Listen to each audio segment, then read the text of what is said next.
Sa bidyong ito mga katrip ay kakaibang ulam na naman ang ating maulam ngayong tanghali. Kaya tara samahan niya akong himay-himayin, busisihin kung ano ba talaga ang ulam na ito mga katrip.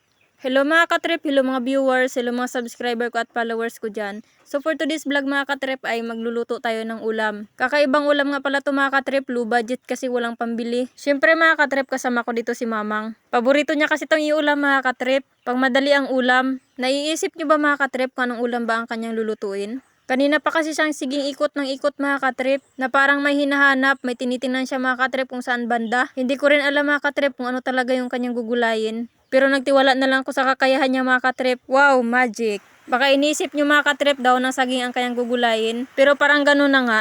Pwede ba yun? Ang alam ko lang kasi puso ng saging eh.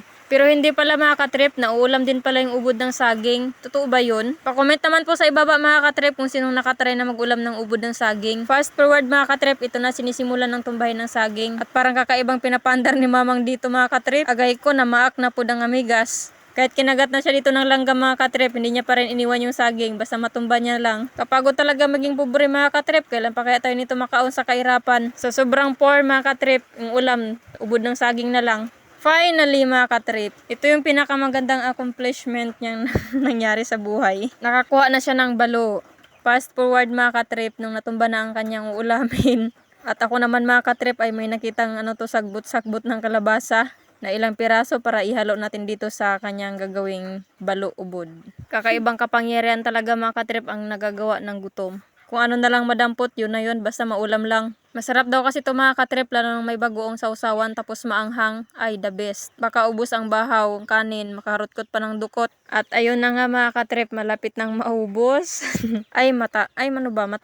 Matapos yung kanyang binabalatan na ubod. Sobrang gutom niya na talaga mga katrip, kaya binibilisan niya na. At ito na mga katrip, finally after isang oras na pagbabalat, natapos na rin. Sabay dali-dali punta sa kusina. O yan, kinding-kinding muna na parang nakatapak ng baga. Charis, fast forward lang yan. Bago ang lahat mga katrip, atin muna itong hugasan para malinis. Sabay hiwa-hiwain na rin mga katrip, chop-chopin natin ng pag ganun kalaki lang. Para magkasya lang sa kasirola at malaga na rin. At ito nga pala lahat mga katrip, yung ubod ng saging, ganito na karami. At nung malinis na mga katrip, pwede na to ilagay sa kasirola para malaga na natin at maluto na.